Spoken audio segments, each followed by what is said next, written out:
नमस्कार, रेशूज क्राफ्टी लाईफमध्ये आपल्या सर्वांचे खूप खूप मनापासून स्वागत आहे। सध्या पावसाचे दिवस चालू आहेत, तर पावसामध्ये सर्दी ही अगदी लहानांपासून मोठ्यांपर्यंत सर्वांनाच होते।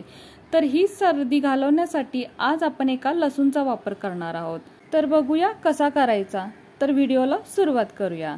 तर इथे मी एक लसूण घेतलेला आहे आणि हा लसूण आता आपल्याला सोलून घ्यायचा आहे। म्हणजे आपल्याला इथे फक्त लसणाच्या पाकळ्या लागणार आहेत, पूर्ण लसूण लागणार नाही। तर अगदी 3 ते 4 लसूण पाकळ्या सुद्धा आपल्याला पुरेशा होतात। तर आता इथे मी 4 लसूण पाकळ्या घेतलेल्या आहेत। आता हा लसूण आपल्याला इथे सोलून घ्यायचा आहे। तर लक्षात ठेवा, लसूण आपल्याला इथे सोलूनच घ्यायचा आहे। लसणाच्या पाकळ्या न सोलता सुद्धा आपण इथे वापरू शकतो, पण सोललेल्या जर असतील तर याचा परिणाम अगदी लवकर दिसून येईल। त्यासाठी आता इथे 4 लसूण पाकळ्या सोलून घेतलेल्या आहेत। आता या लसूण पाकळ्या आपल्याला थोड्याशा हलक्या ठेचून घ्यायच्या आहेत। खूप जास्त ठेचायच्या नाहीत, अगदी हलक्या ठेचून घ्यायच्या आहेत। तर हे पहा, याप्रमाणे आता मी थोडंसं ठेचून घेतलेले आहेत। त्यानंतर काय करायचं, इथे एका वाटीमध्ये खोबरेल तेल घ्यायचं, जे आपण केसांना वापरतो ते खोबरेल तेल। तर इथे आपल्याला थोडंसं खोबरेल तेल घ्यायचं आहे। तर मी इथे 2 ते 3 चमचे म्हणजे पाव वाटी खोबरेल तेल घेतलेलं आहे। आता हे तेल आपल्याला गरम करायचं आहे। तर अगदी कडकडीत गरम करायला जाऊ नका, नाहीतर ते पेट घेऊ शकतं। तर इथे आता बघू शकता थोड्याशा वाफा आलेल्या आहेत, म्हणजे हे तेल गरम झालेलं आहे। त्यानंतर काय करायचं, गॅस बंद करायचा व ठेचलेल्या ज्या लसूण पाकळ्या आहेत ते यामध्ये टाकायचा। तर लसूण टाकल्या पहा, त्यांना थोडेसे बबल म्हणजे थोडेसे बारीक बुडबुडे आलेले आहेत।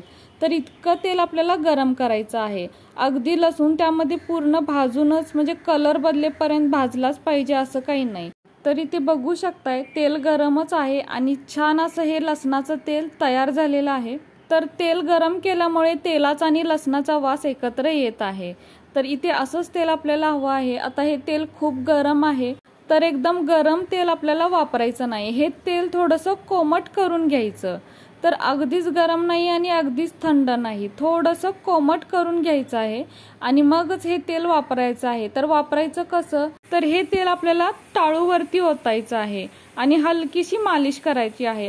अगदी मालिश केली नाही तरी चालेल, पण टाळूला हे तेल लागलं पाहिजे। तर खूप छान असा रिझल्ट आहे याचा। अगदी लहान मुलांवर तर लगेचच फरक दिसून येतो। तुम्ही एकदा नक्की करून पहा। तर कधी कधी काय होतं, मोठ्यांना हे तेल लावायचं झालं तर लसूणचा वास येतो, पण शक्य होईल तितकं हे तेल वापरा। रात्री टाळूला हे लावायचं आणि सकाळी डोकं धुतलं तरीही चालेल, पण अगदी लावायचंच नसेल, लसूणचा वास येत असेल, मोठ्यांना नसेल पण लहानांना तरी हे तेल नक्की वापरा। अगदी 100% रिझल्ट आहे याचा। आम्ही घरी हेच तेल वापरतो आणि खरंच खूपच चांगला फरक दिसून येतो। तर आता आपण दुसरा उपाय बघूया। हे तेल आपण आता बाजूला ठेवूयात। तर त्यासाठी काय करायचं, इथे एक पुन्हा लसूण पाकळी घ्यायची। तर लसूण पाकळी सोलून घ्यायची किंवा नाही सोलली तरीही चालेल आणि याला ठेचून घ्यायची। तर हे पहा, असा रस थोडासा बाहेर आला पाहिजे, अशा पद्धतीने ठेचून घ्यायची। आणि त्यानंतर काय करायचं, याचा सतत वास घेत राहायचं, म्हणजे नाकाजवळ धरून जोरात श्वास घ्यायचा।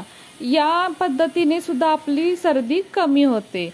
तर अगदी पूर्वीच्या काळी पहा, लहान मुलांच्या काळात लसणाची माळ बांधली जायची आणि असं म्हटलं जायचं जशी जशी सर्दी कमी होईल तशी तशी ही माळ खाली येते।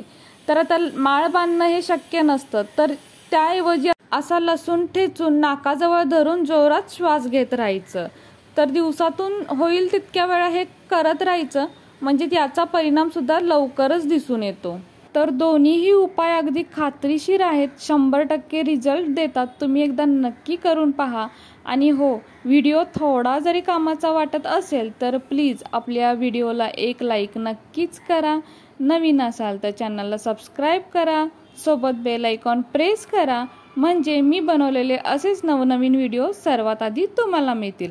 आता पुन्हा भेटू अशाच एका नवीन व्हिडिओ सोबत।